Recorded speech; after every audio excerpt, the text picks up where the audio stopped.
Welcome to Let's Talk Crisis podcast, the podcast where we talk with communication experts to dissect, deconstruct, and demystify the world of crisis communications and its consequences. I'm Kerry-Ann. And I'm Hannah. From reputation management, corporate leadership, and crisis leadership, we bring an academic lens to professional practice. So let's talk crisis.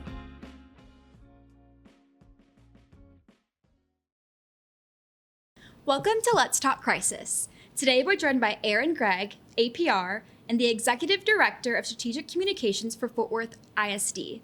With over a decade of experience in school communications, she leads efforts in media relations, marketing, and crisis communication, helping schools connect with their communities in meaningful and trusted ways.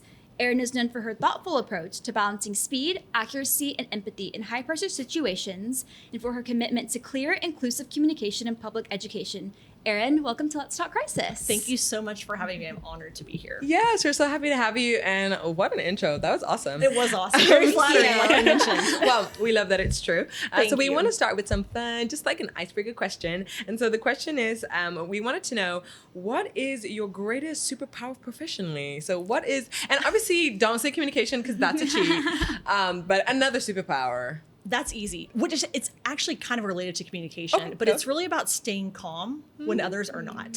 Wow. And I think that serves me well in my personal and professional life. Wow. And when did that start? Was that just like a personality thing? Is that something you've had to like muster through just being in crisis or just being in uncalm situations? I think a little bit of all of that has factored into keeping a cool head whenever it's important to be able to be clear to make decisions. And also it helps other people feel confident in your decision making whenever you're the calm one in the room. Right. In highly emotional situations. This is very true and so perfect. And so on that note, tell us more about what your past, what your history is and your role in strategic communications. How did you get into this field and what has it meant to you as you've navigated your career?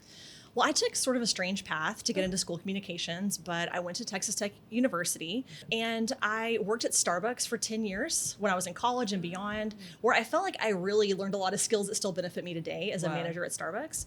I did a short stint for a few years at the Texas Tech University Health Sciences Center in healthcare marketing type work. And I took a chance on a coordinator position in Lubbock ISD. Wow. And I got it. And I knew from the day I stepped into the building that I was in the right place because I think I could really do public relations work anywhere. But there is such meaning and purpose in doing it in public schools, not just serving the kids and the families who entrust you with their children, but also the staff who have dedicated their lives and careers to serving kids and families in the community. And I love the opportunity to tell those stories day in and day out. Sometimes there's crisis involved, of course, but that's the greatest part of the job. And I just love that there's so much diversity in the work that I get to do.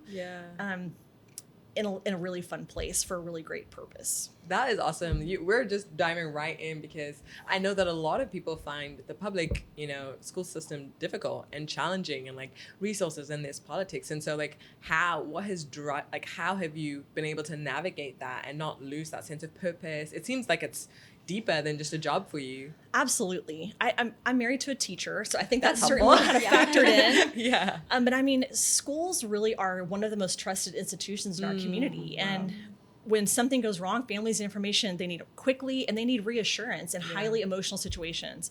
And I just like working in a place where communications can really have a tangible difference on the way people feel and respond in crisis situations. Okay, that's awesome. So you basically answered our next question, which was like, why crisis specifically? I mean, the comms world is huge and there's so many different things that you could be doing. And obviously there's a lot of things on your belt, but you kind of were just touching on this, like the need for reassuring families, the need for building that trust. Can you tell us more about why crisis and why in the school district? Well, I think, like I said, it's a highly emotional place to be because you're dealing with people's kids, right? And I just think that we have such a huge responsibility, not just in the care that we provide every day, but also keeping them safe. And then whenever there's some issue that is affecting the safety of the building or the environment that they're in, that we're able to quickly and accurately communicate with families so that they can respond appropriately in any situation. Yeah, absolutely. So outside of that, dealing with kids in like highly emotional situations, what would you say is like the biggest challenge with crisis communications at schools compared to other industries? Because you said you worked in the healthcare industry. And Starbucks. Yes, I and did. Starbucks. Yes.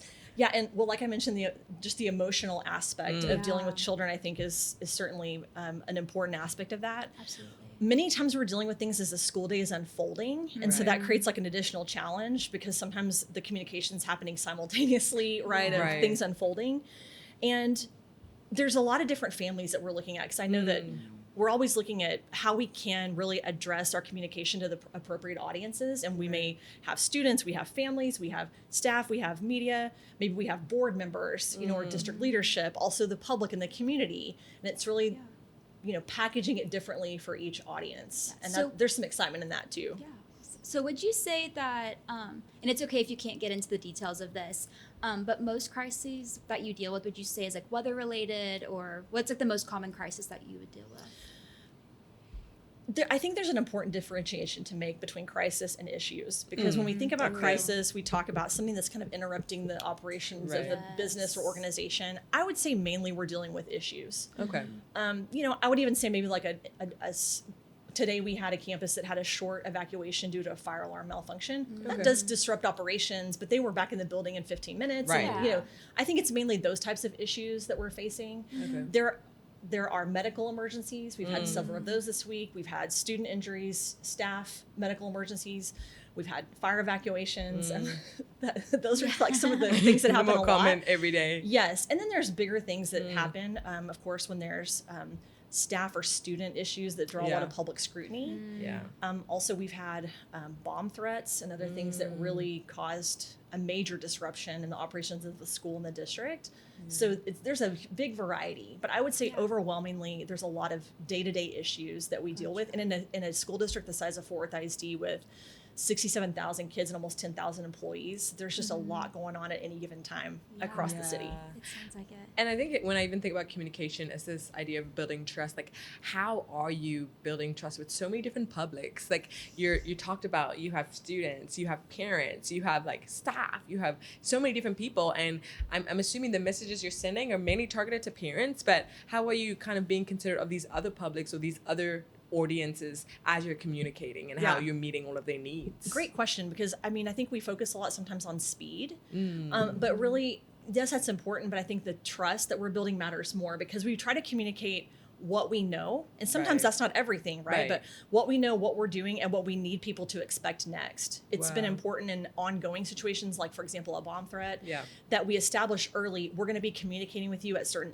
intervals, even if nothing's changed. We're going to keep communication so that you know what's happening. And we want to make sure that we're always clear, calm, and we always are limited to confirmed facts, because we want to make sure its accuracy is part of that trust building. And I think those are just the simple things. And communicating when things are happening, because early in my school comms career, I worked under a leader who didn't like to really communicate things till the end of the day after kids were at home. And I think it's important now in this day and time, especially with the speed of digital media, that we have to have that speed and provide that fast communication, but also make sure it's accurate whenever we're communicating with our parents, because the kids can get to them a lot faster than we can. And we want to build the trust with them that they're going to hear officially from the district no matter what. Right. And that just had me thinking, school is a place for breeding rumors, and rumors tend to spread, not just socially, but also at an institutional level. And like, how have you guys dealt with that? Like students maybe sharing information that isn't true about operations or something happening in the school, and y'all haven't had a chance to get to it officially. How have you had to like deal with that internally and maybe externally as well with the community? Well, there's challenges when those things happen, because I think sometimes there's an urgency from leadership. We've got to get something out, but we really are working to verify facts. Right. I have an example, actually, of one that happened yesterday. Please. About a high school student who left campus, and when he came back, he was struck by a car. He was okay. He was checked out by medical personnel. He was okay. He was actually going to walk home on his own. Okay. But the principal called and said, the kids are saying he's in critical condition, he might die, et cetera. And so I helped him craft a message to send to the families to say, we know there are rumors, and we were asking for your partnership. So it's important to be asking for their partnership, not just in crisis communication. Anytime, parents and guardians are an important part of their child's success at school. And we always ask, please help us help your child understand that spreading rumors is not cool. And here's the accurate information that we're providing for you. So is that type of like how you communicate with parents of like high school students compared to elementary students? Like how do you navigate that? Because you were saying that, I assume that was a high school student. So would that be different if it were like an elementary student? I mean, we provide the same type of communication platforms. Yeah. So we have the capacity to do email, text, and phone calls. Okay. So it can be different depending on what it is. Sometimes in elementary school, they make personal phone calls to parents, right? Okay. And they did that in the high school situation too. Yeah. Right. But we did like a campus-wide notification because it was spreading. So it kind of fast. depends on the situation. Yeah. And yeah, it's different depending on the age of the child, the type of the campus, the different challenges of the campus. Language barriers, there's all types of things that would change the way we communicate in those situations. That's pretty good. You kind of started talking about the initial guiding principles you use with the crisis, clarity. You mentioned just accuracy as well. Are there any other guiding principles maybe but you haven't mentioned that really guide you when a crisis is coming? It's the first few things that you're doing to get the message out to ensure everything is in alignment with your guys' values. Yeah, I mean, I think I've said that already, right? Just making sure that we're verifying accurate facts and that we establish an interval of communication. But I think we have a tendency, not just in school, but sometimes in agencies, to use a lot of jargon or acronyms or things. And it's really about not overcomplicating the message to really make sure that we're writing for our audience. Right. And certainly making sure on the internal side, when we're talking about staff and leadership, that we're equipping staff with the tools they need to be able to communicate as well to parents when they have that opportunity, and keeping our leadership apprised of what we're doing and how we're moving forward. Yeah, that's awesome.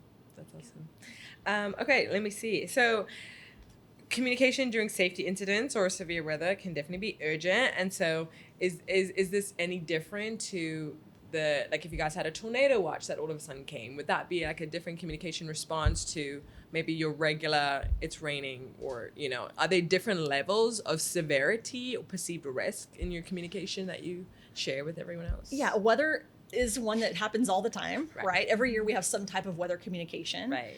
But yeah, I mean, it's definitely different because when we know in weather situations, if you take just the winter storm, for example, that happened this year, that we were able to send communication in advance of a decision being made to say, hey, this is how we're going to communicate with you if changes are made. Here's how you can make sure your information is updated, that we have your correct email address and phone number. Here are other ways we're going to be providing this communication on our website, through local media, etc. So we're working to set the stage there. And then we employ every platform possible when we need a mass notification of something like a school closure because of weather, right? So weather is definitely different because we're really employing media in different ways whenever that happens, and really sending those pre-messages when we know that there's likely going to be communication, to make sure that parents and families are getting the correct information at the correct phone number and email address that we have on file. This is very true. Information is a huge part of your job, and I think being able to use information wisely. How do you think that confidentiality and just privacy is really important, specifically in the school district with different populations' information? How do you navigate that even in your guys' communication? Well, sometimes that can be a real challenge. We're under FERPA, federal law around protecting student information. And I think one of the challenges that has come with that in my career in school comms is when there's, for example, an upset parent about something that's happened at school that goes to the media, for example, we're not able to provide a lot of detail because a lot of the student information is protected.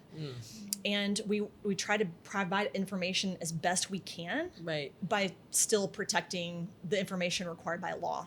So that's kind of created a unique challenge, but it factors in other ways. Like, for example, that also applies to whether parents have elected to let us use their child's photographs. So there's like, if we're going to a campus where we're taking media, or we're going to cover the story ourselves, we have to make sure that the children are approved. Because there's all kinds of reasons a parent might not want their child to be photographed on the district website or whatever that might be. And so that's kind of integrated into all of our processes to ensure that we're following the law. Yeah. Amazing. So you have like this, you have the law, you have principles that you're using in communications. It seems like education is where all those things intersect.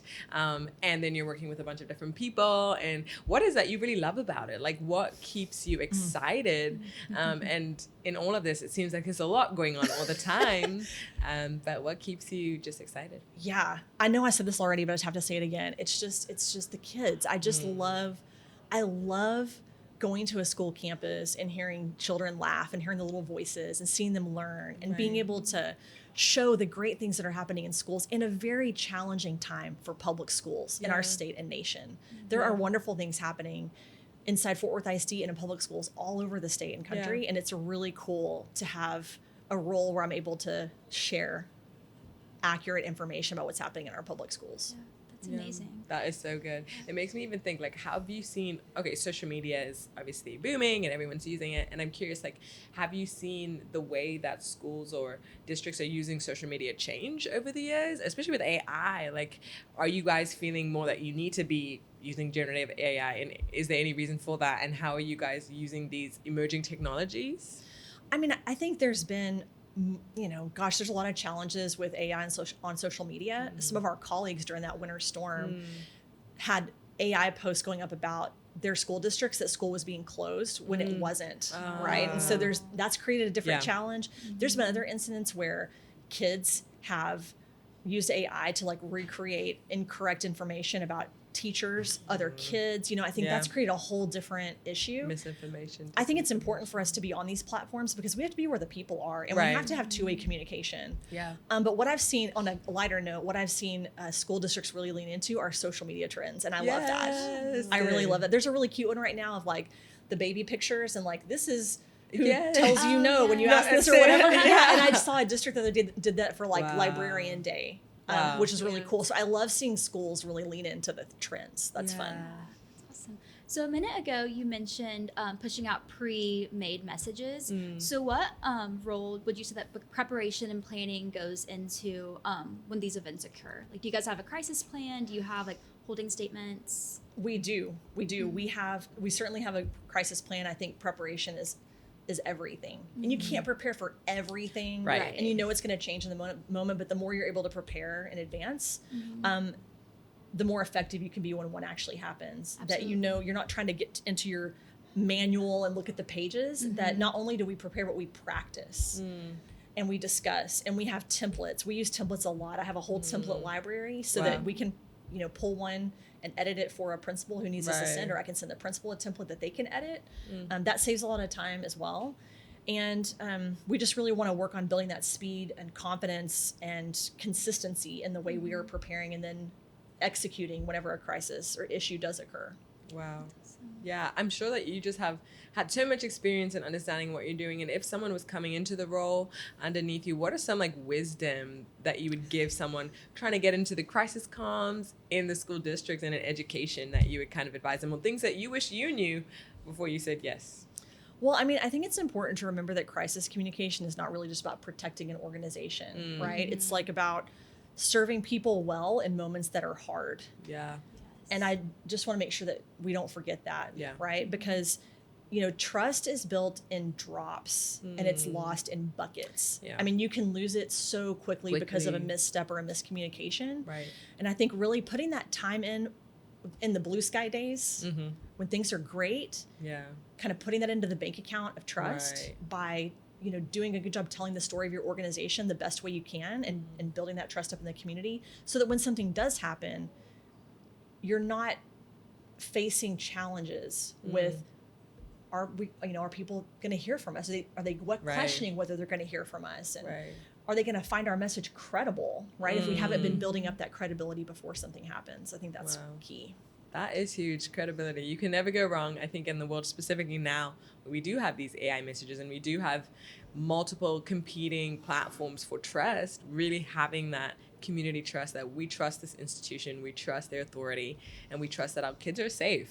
Because when kids are involved, I know that the stakes seem higher than maybe just a corporate organization or a bank. Like, the stakes are always high, but kids, there's an emotionalism in that. And how have you maybe handled the emotional part as well with parents and just with the nature of working with kids, and how has that maybe complicated your job, or again brought you to like center sometimes with your calm response? I think it's important that we have to acknowledge that parents have emotion around things that are happening at school.